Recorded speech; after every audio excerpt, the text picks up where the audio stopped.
하나님의 진리와 사랑을 전하는 하진랑입니다. 오늘은 2021년 8월 3일 화요일입니다. 오늘은 정말 재밌고 신비한 이야기 또 해드릴게요. 하나님은 우리가 알지 못하는 것까지 이미 알고 계시고요. 하나님이 이 세상에 큰 일을 행하실 때 어떻게 행하시는지 그 비법을 알려드릴게요.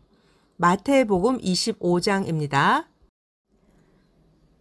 14절부터 보면 어떤 사람이 타국에 갈 때 그 종들을 불러서 자기 소유를 맡김과 같으니 각각 그 재능대로 한 사람에게는 금 5달란트를, 한 사람에게는 2달란트를, 한 사람에게는 1달란트를 주고 떠났더니 5달란트 받은 자는 바로 가서 그것으로 장사하여 또 5달란트를 남기고 2달란트 받은 자도 그같이 하여 또 2달란트를 남겼으되 1달란트 받은 자는 가서 땅을 파고 그 주인의 돈을 감추어 두었더니 오랜 후에 그 종들의 주인이 돌아와서 그들과 결산할세 5달란트 받았던 자는 5달란트를 더 가지고 와서 주인에게 말합니다. 주인이여, 내게 5달란트를 주셨는데 여기 보소서. 내가 또 5달란트를 남겼나이다. 그 주인이 말합니다. 잘하였도다. 착하고 충성된 종아. 너가 적은 일에 충성하였음에 내가 많은 것을 너에게 맡기리니 너 주인의 즐거움에 참여할지어다 하고.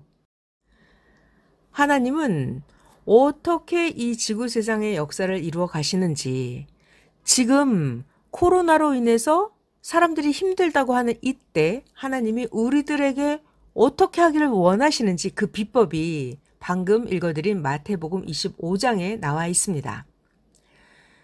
성경에 보면 하나님이 1달란트, 2달란트, 5달란트를 맡기고 나중에 와보니까 5달란트 맡겼던 자가 5달란트만큼 더 수확을 낸 거예요.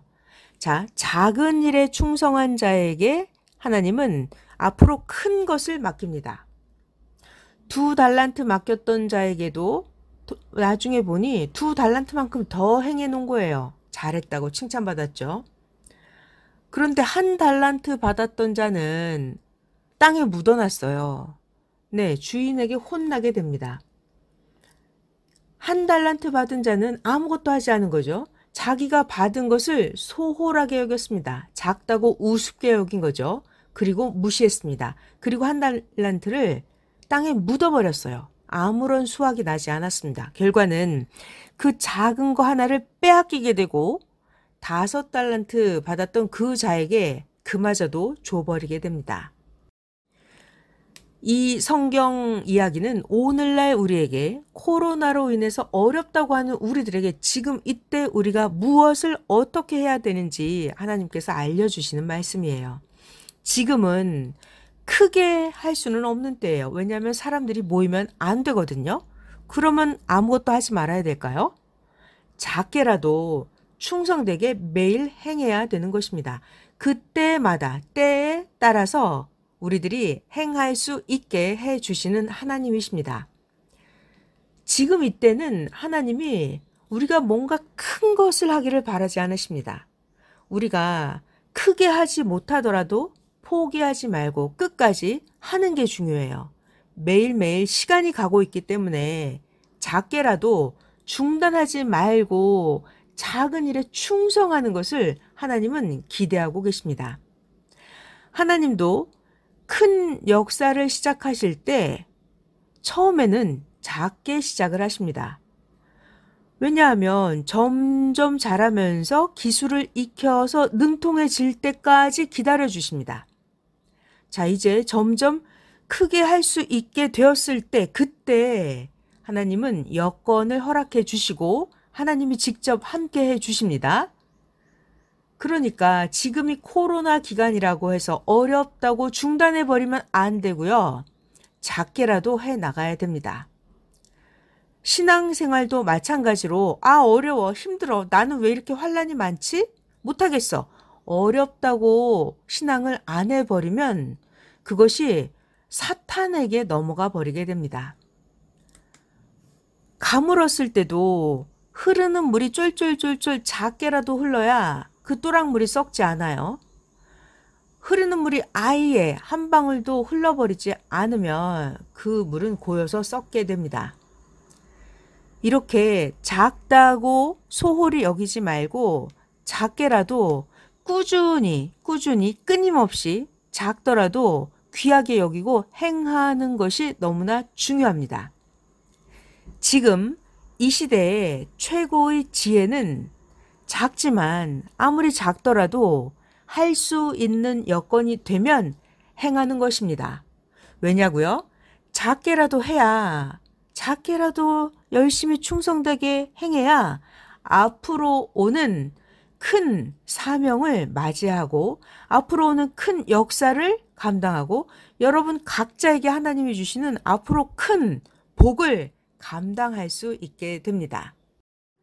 감을 때 비 오기만 기다리지 말고 작게라도 나무와 화초들의 물을 줘야 화초가 죽지 않아요. 작더라도 그 상황과 때에 맞게 행하는 것, 그것이 하나님의 절대 법칙입니다. 자, 지금 이 시대 코로나 시대인데요. 작게 하는 것을 하나님은 크게 봐주십니다. 지금은 그런 시대이기 때문이에요. 그러니까 아쉬워하지 말고 많이 못한다고 하늘 앞에 미안해하지도 말고 자기 자신을 책망하지도 말고 그날 하나님이 주신 대로 작게라도 충성되게 열심히 하는 것입니다. 작지만 작아도 하나님이 원하는 대로 행하면 하나님은 영광을 받으십니다. 또한 지금은 작은 일에 눈을 떠서 작은 일을 보게 하시고 작은 일을 꼼꼼하게 행하게 해주시는 때입니다. 우리가 큰 일을 할 때는 작은 일을 할 시간이 없습니다. 큰 일을 할 때는 작은 일이 눈에 잘 보이지 않아요. 자, 그렇지만 지금 이때는 크게 뭔가를 하는 때가 아니라 지금 이때는 작은 일에 눈을 떠서 작은 일에 열심히 할 때입니다. 작은 것을 소홀히 하면 안 돼요. 작은 걸 소홀히 하면 큰일 납니다. 자, 큰 일만 쫓아다닐 때가 있고요. 지금은 작은 일을 반드시 해야 할 때입니다. 마치 건물을 짓고 나면 실내 내부 인테리어를 세세하게 꼼꼼하게 해야 되듯이 그리고 건물을 다 짓고 나면 청소하고 뒷정리를 해야 되는 것처럼 그래야 단장이 되어서 건물을 제대로 사용할 수가 있습니다. 이렇게 만사에 큰 것도 하지만 작은 일을 아주 충성되게 잘 해야 됩니다. 지금은 개인 신앙도 작은 일을 꼼꼼하게 잘 해야 됩니다. 그래야 개인의 육적인 큰 일도 신앙의 큰 일도 앞으로 잘 하게 됩니다. 왜냐하면 성장하면서 원리와 이치를 알게 되니까 작은 일을 열심히 충성되게 한 자가 미래에 다가오는 하나님이 주시는 큰 일도 앞으로 잘하게 됩니다. 큰 돌을 쌓으려고 하면 큰 돌 쌓기 전에 작은 돌을 쌓으면서 원리를 배워야 합니다. 작은 돌 쌓는 것을 충성해서 잘 배워야 그래야 큰 돌 쌓는 일을 완전하게 할 수가 있습니다. 이건 정말 너무나 중요한 하나님의 절대 법칙입니다. 그러니까 우리 모두가 크게 뭔가 하려고만 하지 말고 작게라도 실가닥같이 해나가면 문제가 해결되고 할 일을 다 하게 됩니다. 작다고 이유 달지 말고 우리 앞에 각자 주어진 일, 해야 될 것, 그날 작은 것이라도 하는 것, 그것이 바로 큰 일을 하는 것입니다. 나무도 작은 뿌리를 소홀히 하면 그 나무가 죽어요. 작은 뿌리가 수분을 가장 많이 흡수를 합니다. 작은 것을 소홀히 하면 절대 안 됩니다. 우리의 병도 작았을 때, 병도 작다고 소홀히 하면 안 됩니다. 병도 작을 때 없애버려야 됩니다. 오늘은 마태복음 25장에 있는 작은 일에 충성하였으니 앞으로 너에게 많은 것을 맡기겠다 약속하신 하나님의 말씀 전해드렸습니다. 하나님의 진리와 사랑을 전한 하진랑이었습니다.